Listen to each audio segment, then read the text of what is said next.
입니다. 오늘은 마태복음 100번째 시간입니다. 드디어 100번째 시간인데 이제 마태복음 23장에 왔습니다. 마태복음 28장까지 있으니까 이제 조금 있으면 끝나겠지만 아마 올해 안에 끝날 수 있을지는 잘 모르겠습니다. 2021년부터 저희가 시작했는데 이제 2024년이니까 오늘은 마태복음 100번째 시간으로 더욱 사랑이란 제목으로 같이 하나님 말씀 나누도록 하겠습니다.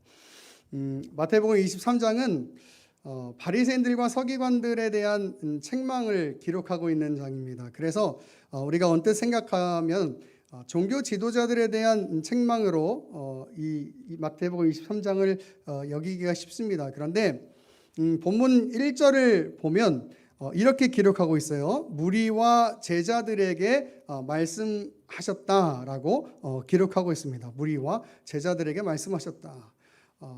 1절에 우리말 성경에는 번역되어 있지 않지만 제자들 앞에 어떤 단어가 있냐면 헬라어로 아우투라는 단어가 기록되어 있어서, 그래서 이 정확하게 번역하면 어떻게 번역하면 되냐면 그의 제자들이라고 번역해야 돼요. 그의 제자들.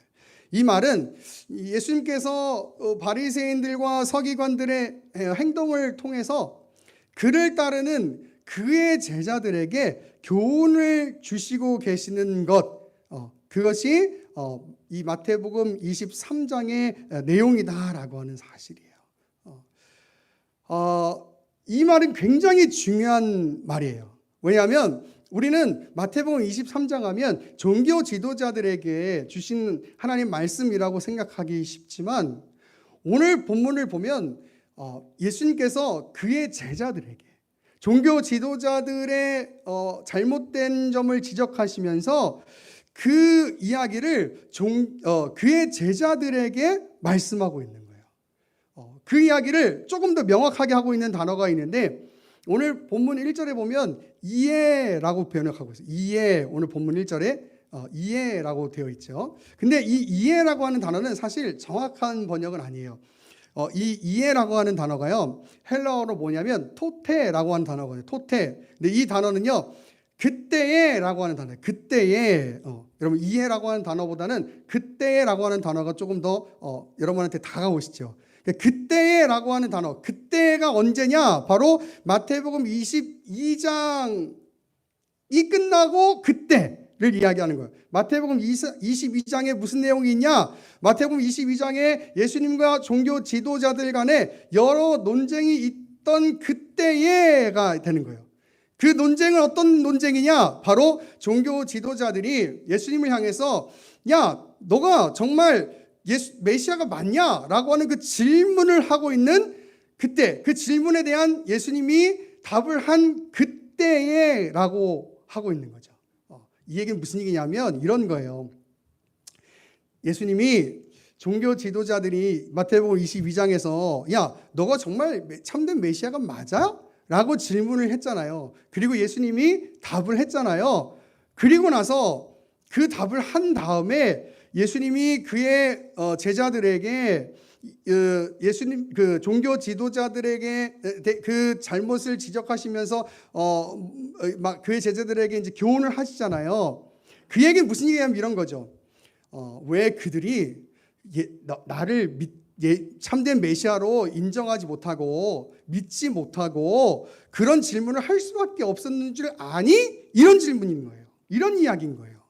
그러니까 오늘 우리가 이제 앞으로 마태복음 23장을 배우게 될 텐데 이 마태복음 23장을 배우면서 우리가 생각해야 될 건 이런 거죠. 우리가 정말 우리가 예수님을 믿고는 있지만 한번 우리의 모습을 돌아보면서 과연 우리가 정말 예수님을 믿는 사람으로서 정말 내가 나의 모습을 돌아보면서 우리 이성구 목사님이 칭호의 성화에 대해서 얘기를 했는데 정말 예수님 믿는 사람으로서 잘 성장해 가고 있는가, 그걸 돌아보는 시간으로 삼아야 되지 않겠는가 하는 거예요.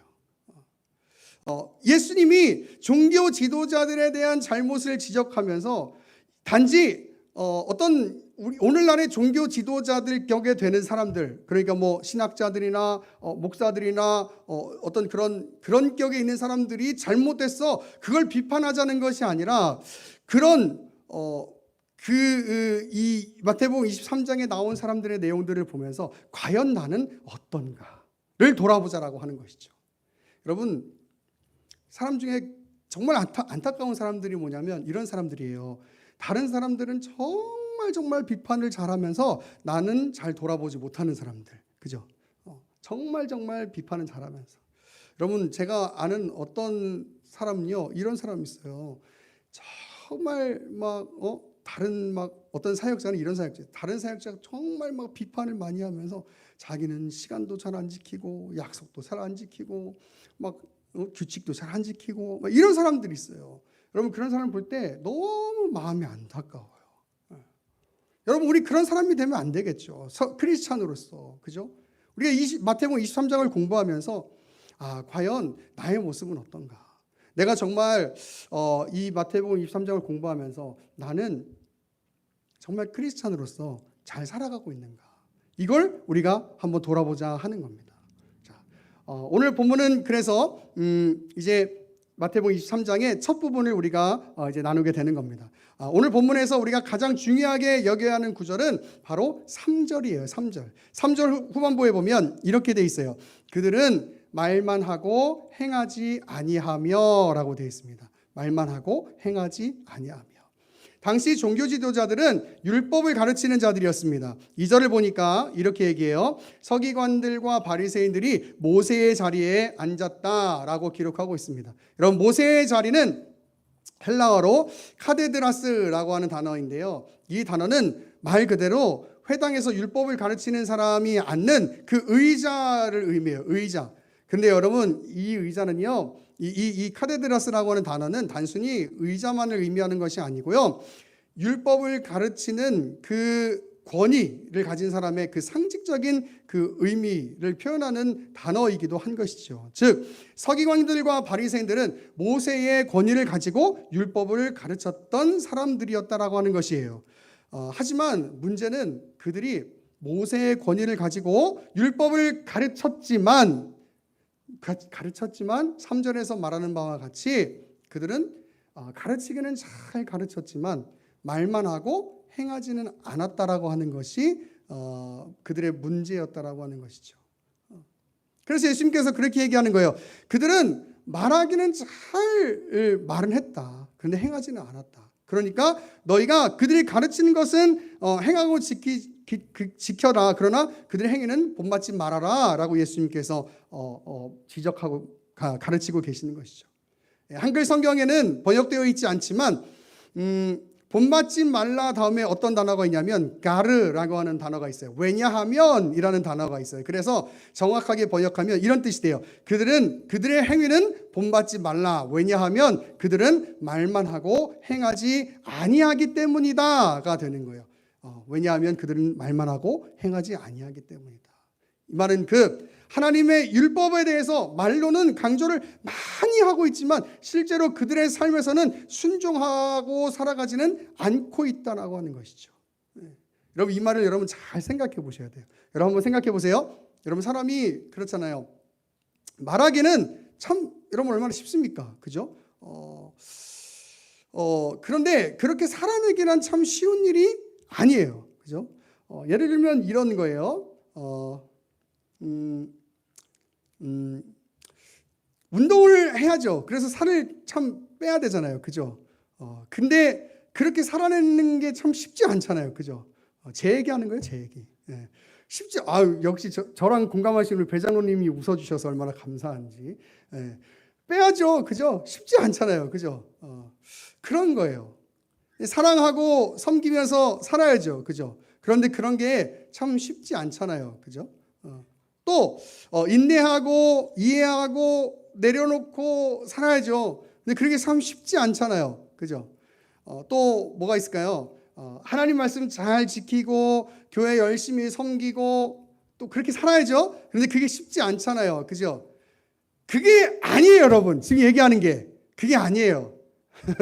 지금 본문이 얘기하는 건 그런 얘기를 하고 있는 게 아니에요. 예수님이 지적하시는 건 그런 얘기를 하고 있는 게 아니에요, 여러분. 그런 얘기를 하고 있는 게 아니에요.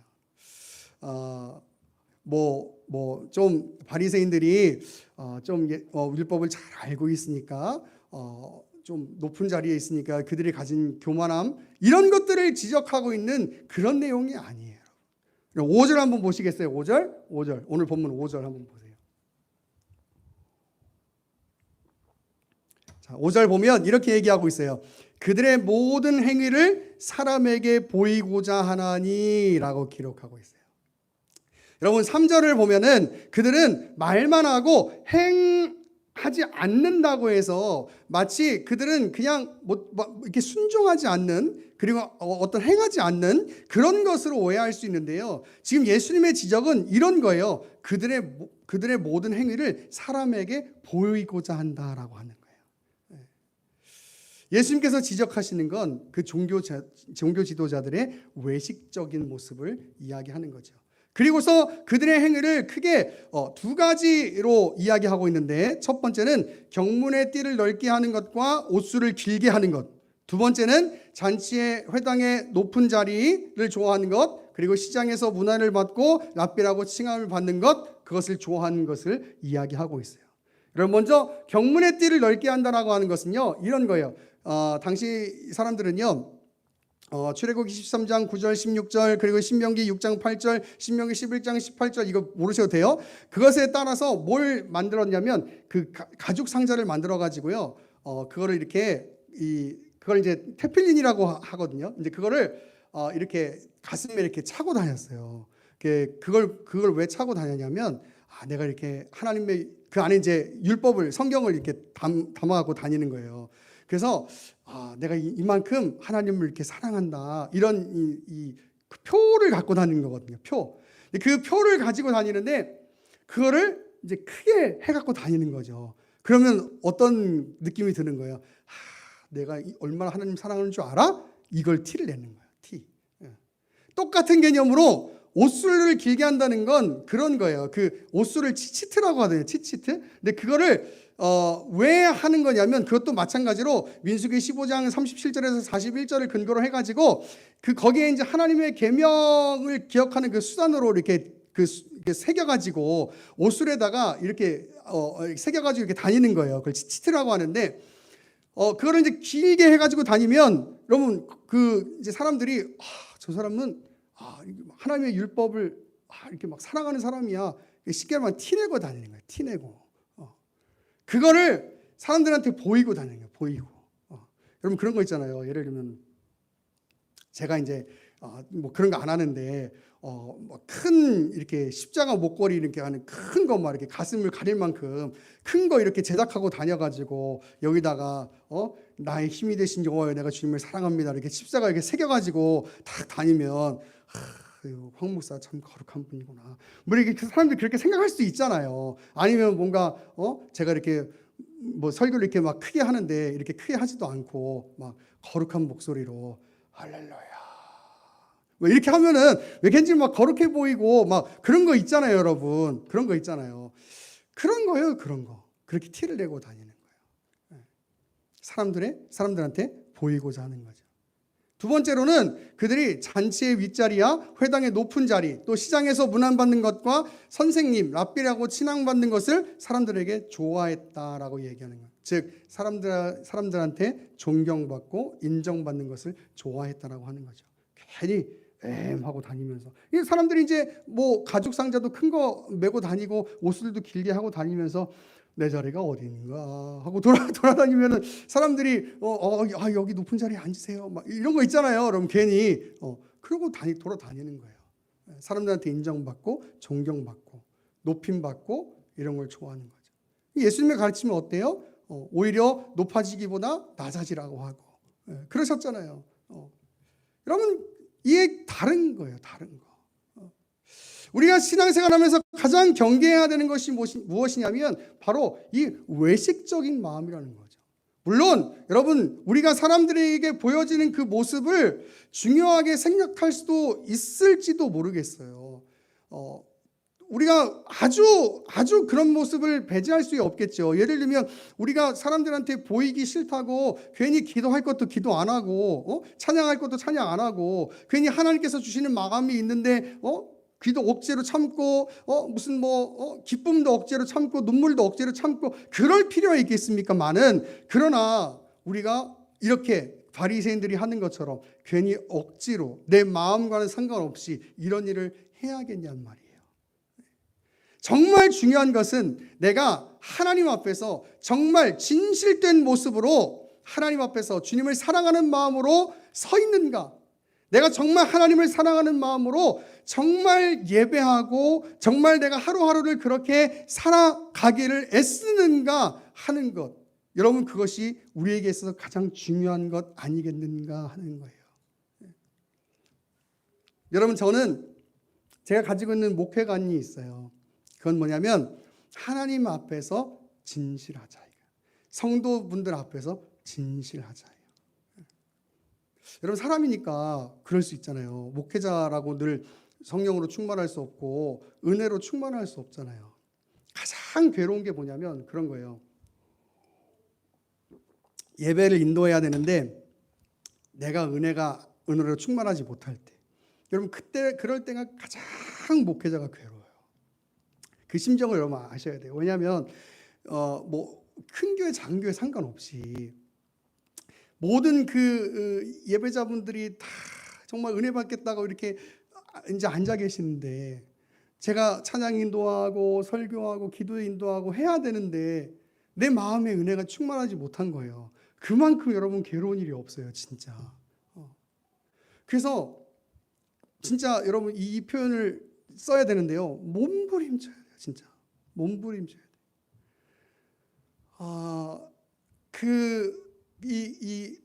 그냥 아무렇지 않다고 생각하실 수 있는데요.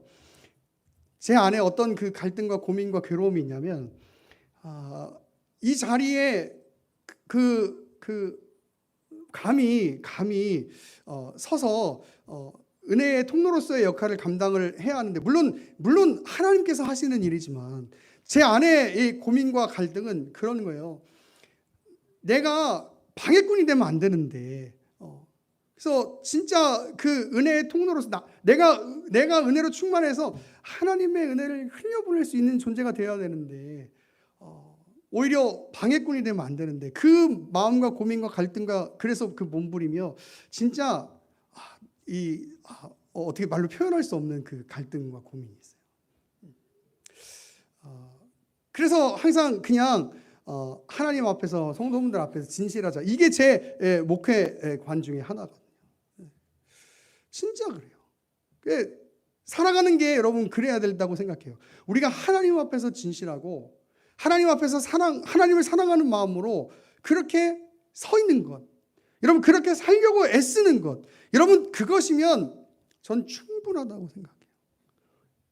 정말 바라기는요, 우리 의회나무 교회가 다른 어떤 거칠스러운 것 그런 것 다 버리고 그냥 하나님 사랑하는 마음으로 한 사람 한 사람이 그렇게 서실 수 있기를 간절히 소망합니다. 저는 우리 교회가 그런 교회가 되기를 간절히 소망합니다. 여러분 그런 교회면 저는 행복할 수 있다고 생각해요. 장로여서 애헴하고 목사여서 애헴하고 또 목사가 어떤 권위를 내세워서 애헴하고, 여러분 그러면 교회가 불행해지는 거예요. 그게 아니고 진짜 교회여서 그냥 모두가 다 하나님 바라보고, 제가 그랬잖아요. 교회는 목사가 중심이 아니고 다 모두 목사도 장로도 권사도 집사도 다 하나님 바라보면서 같이 가는 거예요. 거기엔 그 어떤 사람의 권위도 없어요. 거기엔 그 어떤 사람의 권위의 순종도 필요 없는 거예요. 다만 그 어떤 공동체의 역할이 필요한 것이죠. 그런 거예요, 그런 거. 그러면 모든 사람이 다 하나님 사랑하는 마음으로 그냥 같이 가면 되는 거예요. 여러분 그게 제가 가진 목회관이에요.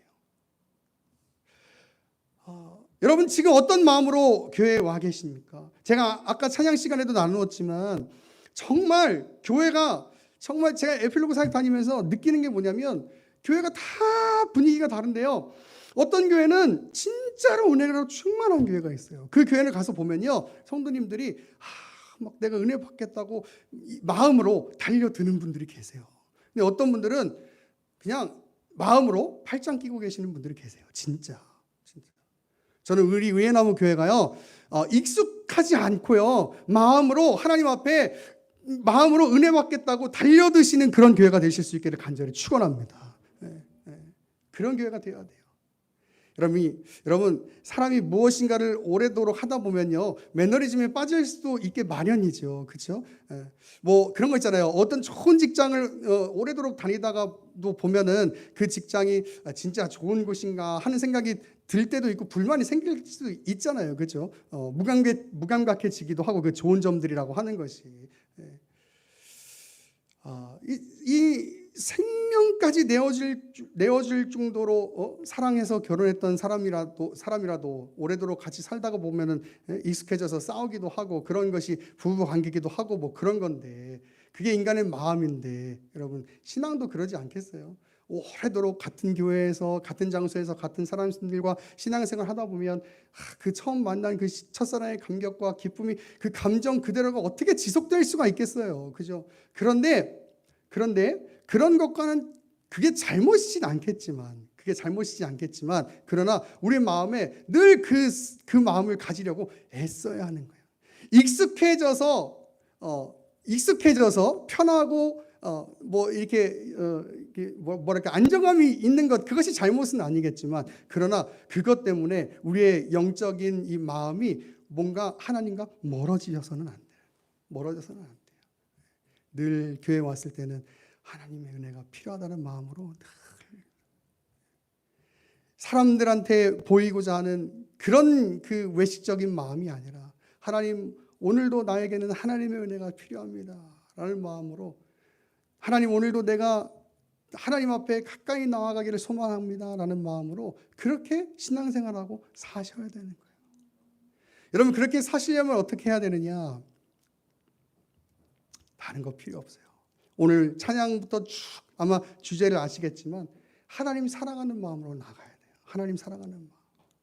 오늘 신명기 오늘 찬양의 주제처럼 더욱 사랑. 신명기 6장 5절 보면 이렇게 얘기하고 있어요. 너는 마음을 다하고 뜻을 다하고 힘을 다하여 내 하나님 여호와를 사랑하라. 아멘. 여러분 사람 때문에 교회에 계시지 마시기를 바라요. 하나님 때문에 교회에 계시기를 간절히 소망합니다. 하나님이 너무 좋아서 교회에 계시기를 간절히 소망합니다. 익숙함 때문에 교회에 계시지 말고 하나님을 사랑하는 마음으로 하나님이 너무 좋아서 교회에 계시기를 간절히 소망합니다. 여러분 그래야 교회 생활이 행복해질 수 있으신 거예요. 여러분 제가 이 얘기하고 말씀을 마치기를 원합니다. 제가 지난주에 저희 수영로교회 중등부 집회를 갔다 왔잖아요. 제가 너무 큰 은혜를 받았어요. 왜 큰 은혜를 받았냐면요. 중등부잖아요. 중등부. 근데 수영로교회 아시죠? 부산 수영로교회 너무 큰 교회잖아요. 근데 너무 큰 교회다 보니까 이렇게 중등부가 1, 2, 3부가 있어요. 9시 1부, 11시 2부, 1시 3부 이렇게 큰 교회니까 중등부가 막 100여 명씩 넘게 모이는데 3부를 그냥 설교만 한 것도 아니고 찬양하고 메시지 전하고 이렇게 하니까 저도 너무 힘들더라고요, 진짜. 그때는 이제 사모님이 간증 안 하시고 제가 이제 메시지 전하고 이렇게 찬양하고 했는데 뭐 때문에 은혜 받았냐면 저희도 이제 리허설 하느라고 8시부터 이제 가서 준비하는데 첫 번째로는 뭐 때문에 은혜 받았냐면 중등부 아이들끼리 이제 찬양팀을 서는데 찬양팀을 서기 전에 중등부 아이들끼리 모여가지고 동그랗게 모여갖고 주여 그리고 통성으로 기도하는 거예요. 아이들이 그 아침 이른 시간에 나와가지고 정말 찬양팀 아이들이 모여서 주여 그리고 열심히 기도하는 거예요. 그 모습을 보고 처음에 은혜를 받았어요. 지금 이 시대에 저렇게 저 아이들이 저렇게 모여서 아이들끼리 찬양팀을 서는 아이들끼리 저렇게 하나님 앞에 저렇게 간절하게 기도하고 있구나. 그냥 작은 목소리로 기도하는 것도 아니고 정말 주여를 부르짖으면서 간절히 기도하는 거예요. 그 로비에서 사람들 왔다 갔다 하는데 그 로비에 모여가지고 주여를 부르짖으면서 간절히 기도하는 거예요. 너무 은혜가 되는 거예요. 두 번째는 또 뭐가 은혜가 되냐면 그 찬양 인도하는 그 자매가 찬양 인도를 하는데 중 2학년인지 중 3학년인지 모르겠어요. 근데 사역자예요, 사역자. 왜냐면은 1부, 2부, 3부를 다 인도하는 거예요. 근데 예배를 다 참석하면서 저희가 찬양 집회를 인도하잖아요. 반응을 너무 다 열심히 하는 거예요. 찬양 막 박수도 열심히 치고 함성도 질러주고 그러면서 자기가 찬양 인도하는데 찬양 인도할 때도 그냥 하지 않아. 1시쯤 되면 힘들잖아요. 힘든데 그 중학생 아이가 찬양 인도를 하는데 힘들 거 아니야. 1시쯤 되면은. 근데 똑같이 하는 거야. 똑같이. 저는 그 아이의 모습을 보면서 진짜 하나님 사랑하는구나. 진짜 하나님 사랑하는구나. 너무 도전이 되고 너무 은혜가 되는 거예요. 그래서 저도 1시쯤 됐는데 너무 힘들었거든요. 진짜. 너무 힘들었는데 그냥 할 수가 없는 거예요. 그런 아이가 있으니까 물론 그냥 할 마음도 없었죠. 당연히 그럴 마음도 없었지만 그런 아이가 예배하고 있는데 더 힘을 낼 수밖에 없더라고요. 한편으로는 부끄러운 마음도 드는 거예요. 제가 우리 교회 15년 이렇게 사역하고 오면서 당연히 매 예배 때 최선을 다한다고 했겠지만은 그렇지 못한 예배도 있었겠죠. 내가 하나님 앞에서 정말 물론 그 아이도 그럴 수 있겠죠. 그날만 그랬을 수도 있었을 테니까. 그런데 그 아이를 통해서 하나님이 저한테 주시는 메시지가 있는 거예요. 여러분 저를 통해서 들려주는 그 아이의 이야기를 통해서 저는 여러분들에게 주시는 메시지가 있을 거라고 생각해요. 과연 나는 하나님 앞에 과연 최선을 다해서 살아가고 있는가? 정말 하나님을 사랑하는 마음으로 그렇게 살아가고 있는가? 여러분 종교 지도자들의 이 23장에 나오는 이 죄악된 모습들을 보면서 그들의 모습을 비판하는 것이 아니라 한국교회, 세계교회 그런 지도자들의 잘못된 모습들을 보면서 그들을 비판할 것이 아니라 과연 나는 하나님을 정말 사랑하는 마음으로 그렇게 살아가고 있는가? 정말 아까 말씀 때 나눴던 것처럼 가나안 여인이 하나님, 예수님 내 딸을 고쳐주시지 않으면 나는 살아갈 방법이 없어요 라는 마음으로 그렇게 간절한 마음으로 내가 주님 앞에 은혜를 구하고 기도하고 있었는가? 그렇게 예배를 사모하는 마음으로 나오고 있었는가? 그렇게 하나님을 사랑하는 마음으로 하나님의 은혜를 구하는 마음으로 내가 살아가고 있었는가? 여러분 오늘 이 시간 우리의 모습을 돌아보고 하나님을 더 사랑하겠다고 결단하는 그런 오늘 이 시간 이 아침 되길 수 있기를 간절히 소망합니다.